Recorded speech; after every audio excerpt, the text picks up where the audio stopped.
Welcome to ফান্ডা। আমার একটা Indian ফুটবলের আপডেটের ভিডিও নিয়ে চলে এসেছি। কালকে কিন্তু দুই দলেরই খেলা আছে, সেই নিয়ে কথাবার্তা বলবোই, কিন্তু তাছাড়াও একটা সারপ্রাইজ সাইনিং দেখে নিয়েছো সবাই যে পার্দোকে ছেড়ে দিয়ে নতুন একজন প্লেয়ারকে নিয়ে নিয়েছে ইস্ট বেঙ্গল। তো তার ব্যাপারে যা বলার, মানে সে কোথায় কোথায় খেলেছে সব ডিটেলস বলে দেবো, আর কেন চেঞ্জ হয়েছে সেটাও কিন্তু পুছে বলে দেবে। ইনজুরি ছিল, সব ছিল, যাই থাকুক, তো সবই বলে দেবো, সবই ডিসকাস করে দেবো। আর আইএসএল কি চলছে এই মুহূর্তে, বাকি ইন্ডিয়ান ফুটবলে কি কি চলছে সবই জানতে পেরে যাবে এই ভিডিওতে। কিন্তু সবার আগে যে কথাটা, এখন যারা সাবস্ক্রাইব করেনি অবশ্যই করে দিও, আর বেল আইকনটা টিং টং করে অল অপশনটা প্রেস করে দিও রেগুলার নোটিফিকেশন পাওয়ার জন্য।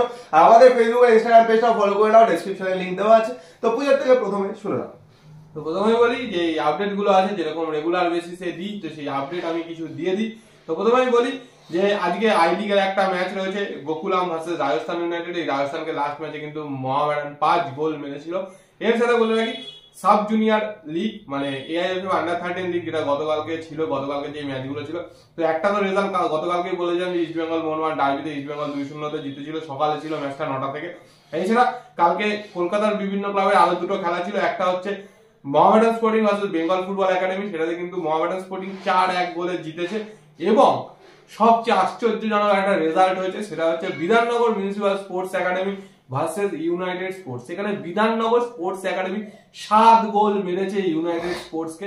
ইউনাইটেড স্পোর্টস 2 গোল দিয়েছে, আর আজিজুল মন্ডল বলে বিধাননগর মিউনিসিপালিটির প্লেয়ার, ও কিন্তু হ্যাটট্রিক করেছে। তো বুঝতে পারছো যে এই মুহূর্তে যদি গ্রাসরুটের দিক থেকে সেরা টিম বলা যায়, সেটা কিন্তু আমাদের মধ্যে বিধাননগর মিউনিসিপাল স্পোর্টস কমপ্লেক্স। প্রচুর প্লেয়ার উঠছে সিএফএল এ, ওদের এখান থেকে কিন্তু জুনিয়র আই লিগেও কিন্তু অনেক প্লেয়ার যাচ্ছে বিভিন্ন ক্লাবে কলকাতার বাইরে। এর সাথে আই লিগ তো চলছে, মোহামেডানের সামনে খেলা আছে, ইন্ডিয়ান ওমেন্স লিগও চলছে, আইএসএল ও চলছে। আইএসএল ও কালকে কিন্তু ম্যাচ রয়েছে দুই প্রধানে। একজনের home match Mohun Bagan versus north east বিকেল 5টা থেকে যুব ভারতীতে, আর রাত্রি 7:30 থেকে ইস্ট বেঙ্গল ভার্সেস হায়দ্রাবাদ, সেটা হায়দ্রাবাদে অ্যাওয়ে ম্যাচ, সেটা 7:30 থেকে। তো সেই ম্যাচগুলো তো রয়েছে, কিন্তু হঠাৎ করে কালকে কিন্তু একটা সকালে যে ভিডিওটা বানিয়েছিল তাদের বলেছিলাম যে পার্দো কিন্তু মোটামুটি 1 থেকে 1.5 মাসের মতো বাইরে হতে পারে, সেরকমই খবর ছিল কালকে সকাল অবধি। কিন্তু ম্যানেজমেন্ট আগেই জেনে গেছিল যে ও সিজন লং আউট হয়ে যাচ্ছে। তো এত স্ট্রিক্ট ম্যানেজমেন্ট হয়ে গেছে লোবেরার পর থেকে যে কোনো রকম কিন্তু খবর ফুটপাট বাইরে বের করতে দিচ্ছে না। আর মোটামুটি গত সোমবারেই কিন্তু এটা ফাইনালাইজড হয়ে যায় যে পার্দো রুল আউট হয়ে যাচ্ছে, এবং তারপরেই কিন্তু এই বিদেশির সাথে কথাবার্তা শুরু করে কাল স্কোয়াড্রার। এবং গতকাল সকালে এই বিদেশি রাজি হয় এবং ওকে কিন্তু অফিসিয়ালি কন্ট্রাক্ট পেপার সেন্ড করা হয়। তো তারপরেই অফিসিয়ালি পার্দো রিলিজটা করা হয়, এবং তার কিছুক্ষণের মধ্যে কিন্তু অফিসিয়ালি এই প্লেয়ারকে অ্যানাউন্সমেন্ট করা হয়। আর এই প্লেয়ারের সাথে মানে গত সোমবার থেকে কথা হচ্ছে, এটা কিন্তু কেউ জানতে পারেনি, কোনো বড় নিউজ পেপার, আমরা তো ছোটখাটো, বাট বড় বড় যারা মিডিয়া তারাও কিন্তু জানতে পারেনি যতক্ষণ না একটা অ্যানাউন্সমেন্ট হয়েছে। হ্যাঁ, যারা একদম ভেতরের লোক তাদের কাছে কিন্তু কম বেশি খবর ছিলই। তো সেখান থেকে মানে এই মরশুমে এখন কিন্তু 10টা বিদেশি হয়ে গেল ইস্ট বেঙ্গলে। কেউ চোটের জন্য বেরিয়ে যাচ্ছে, কেউ লোনে বেরোচ্ছে। তো বাকি প্লেয়ারটা ডিটেলস গুড্ডু থেকে শোনা। তো এই মুহূর্তে 6 জন বিদেশির মধ্যে 3 জন নতুন বিদেশি, 3 জন পুরনো বিদেশি। তো এই যে বিদেশি এসছে আলেকজান্ডার প্যান্টিক, আলেকজান্ডার প্যান্টিক কিন্তু 32 বছর বয়স হয়ে যাবে এই কিছুদিনের মধ্যেই, মানে এপ্রিলে 32 বছর বয়স হয়ে যাবে। আর কিন্তু সার্বিয়ার একজন সেন্টার ব্যাক, নিজের কেরিয়ার মোটামুটি মানে মেন টাইমটা নিজের কেরিয়ারে কিন্তু স্পেনে কাটিয়েছে। যদি তোমাদের বলি যে 2013 থেকে 17 মধ্যে কিন্তু লা লিগা খেলতো, ভিলারিয়ালের প্লেয়ার ছিল, কিন্তু ভিলারিয়ালে খুব একটা সুযোগ পেত না। ভিলারিয়াল থেকে প্রত্যেক বছরই লোনে কোনো না কোনো টিমে যেত, যেমন কর্ডোবা, আইবার, এই টিমগুলোর হয়ে খেলেছে। কিন্তু লা লিগায় কিন্তু যথেষ্ট, মানে প্রত্যেকটা সিজনে অনেকগুলো করেই কিন্তু ম্যাচ খেলেছে, মানে 20টার উপরে কিন্তু ম্যাচ খেলেছে লা লিগায়। তারপর থেকে কিন্তু অন্যান্য লিগে যায়, যেমন সাইপ্রাসে গেছিল, সাইপ্রাসেই কিন্তু লাস্ট কাটাচ্ছিল অনেকদিন। লাস্টে যে টিমটার হয়ে খেলতো সেটা হলো দোকসা, যেখানে লাস্ট নভেম্বরে কিন্তু খেলেছে ম্যাচ, তারপর থেকে ফ্রি ছিল। আর সেই জায়গাটাই মানে ইউজ করে কিন্তু ইস্ট বেঙ্গল এই প্লেয়ারটাকে নিয়ে এসছে। আর বলে দিয়ে কিন্তু পার্দোর মতো ডিফেন্সিভ মিডফিল্ডার নয়, পার্দো যেমন ডিফেন্সিভ মিডফিল্ডার ছিল, ওকে সেন্টার ব্যাক খেলানো হতো, লাস্টের দিকে যখন জিনিসপত্র সলভ হয়ে যায় তখন ওকে ডিফেন্সিভ মিডফিল্ডার খেলানো হয়। কিন্তু এই যে আলেকজান্ডার প্যান্টিক যে আসছে, ও কিন্তু একদম সেন্টার ব্যাক, মানে ও কিন্তু অরিজিনালি সেন্টার ব্যাকই, অন্য কোনো পজিশনের প্লেয়ার না। তো সেন্টার ব্যাক নিয়ে আসছে, ওকে হয়তো সেন্টার ব্যাক পজিশনেই খেলাবে। আর এটাই কিন্তু দেখার বিষয়, এখন কিন্তু তাদের 2 জন সেন্টার ব্যাক হয়ে গেল, 2 জন স্ট্রাইকার ওপরে আর 2 জন মিডফিল্ডার। তার মানে সাউলের ফিট হওয়া কিন্তু খুব প্রয়োজন, নাহলে কিন্তু মুশকিল আছে, কারণ ডিফেন্সিভ মিডফিল্ডারে কিন্তু একজনই আমাদের বেশি থাকছে, সাউল। তো মোটামুটি ডিটেলস শুনে নিলে। আর লাস্ট সিজনটা ডক্সাতে খেলেছে সাইপ্রাস টপ ডিভিশনে, আর সেখানে কিন্তু একদম লিগ টেবিলের বটমে ছিল, আর যতগুলো ম্যাচ খেলেছে সবকটা ম্যাচে কিন্তু হেরেছে লাস্ট কয়েকটা ম্যাচের মধ্যে। আর নভেম্বর যেটা লাস্ট খেলেছিল সেটাই, তারপরে কিন্তু ফ্রি এজেন্ট ছিল। তো দেখা যাক ইন্ডিয়াতে এসে কিরকম খেলে। আর এই প্রথম কিন্তু কোনো সাইবেরিয়ান প্লেয়ার, মানে সাইবেরিয়ান সিটিজেনশিপ ওয়ালা কোনো প্লেয়ার কিন্তু ইস্ট বেঙ্গলে আসতে চলেছে।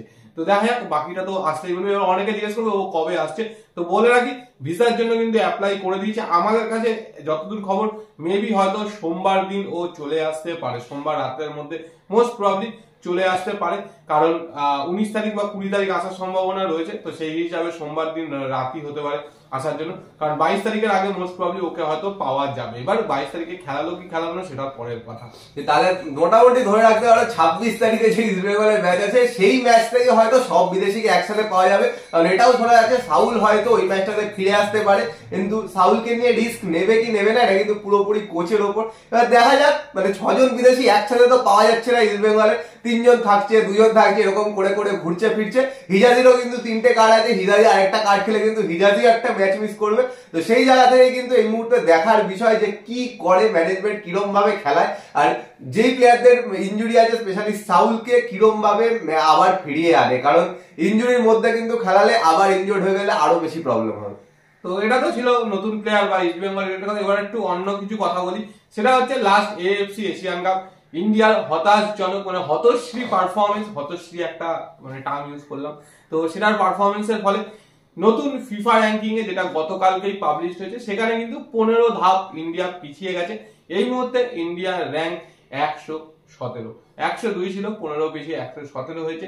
তো বুঝতেই পারছো যে কতটা পারফরমেন্স ডিটোরিয়েট করেছে। যাই হোক, এবং তার সাথে আরো একটা কথা বলি, সেটা হচ্ছে আইএফএ এর তরফ থেকে আইএফএফ কে জানানো হয়েছিল যে আইএফএ যে কলকাতা লিগ হয় এবং তার সাথে যে নতুন আইএফএ শিল্ডটা শুরু করার ভাবনা ছিল, তো সেটার জন্য ক্যালেন্ডারে জায়গা দেওয়ার জন্য, তো সেটার জন্য কিন্তু এই মুহূর্তে যিনি মানে সেক্রেটারি রয়েছেন, মানে অ্যাক্টিং সেক্রেটারি রয়েছেন, তার সাথে কিন্তু মিটিং করতে চলেছে আগামী 1-2 দিনের মধ্যে আইএফএ সেক্রেটারি প্রেসিডেন্ট এরা।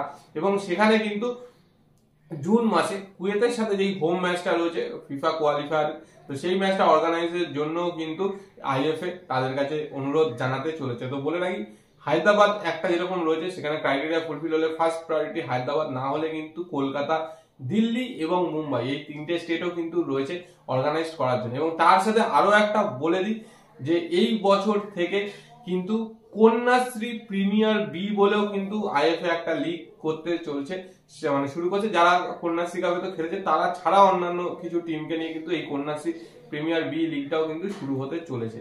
আর কুচের থেকে যেমন শুনলে যে কুয়েতের ম্যাচটা হয়তো এখানে হতে পারে, মানে বিডিং চলছে এখন প্রত্যেকখানে অ্যাসোসিয়েশনের মধ্যে 4টের মধ্যে হায়দ্রাবাদই কিন্তু পেতে পারে যদি সবকিছু ফুলফিল করে দেয়। যদি না পারে তখন কিন্তু দেখবে 3 জনের মধ্যে আবার মানে টক্কর চলবে। তো যাই হোক, তার আগেও কিন্তু আফগানিস্তানের সাথে 2টো ম্যাচ আছে, একটা অ্যাওয়ে একটা হোম, 6 দিনের গ্যাপে কিন্তু 2টো ম্যাচ। ওই ম্যাচগুলো কুয়েতের সাথে ম্যাচগুলো এগুলো যদি ভালো পারফর্ম করতে পারে, এক তো মেন কথা হলো পরের রাউন্ডে পৌঁছাতে পারবে। আর তার চেয়েও বড় কথা হলো যে র্যাঙ্কিংটা 102 থেকে 117 চলে গেছে, ওটা কিন্তু আবার 100-র কাছাকাছি ফিরে আসতে পারে, কারণ কুয়েত কিন্তু যথেষ্ট বড় টিম।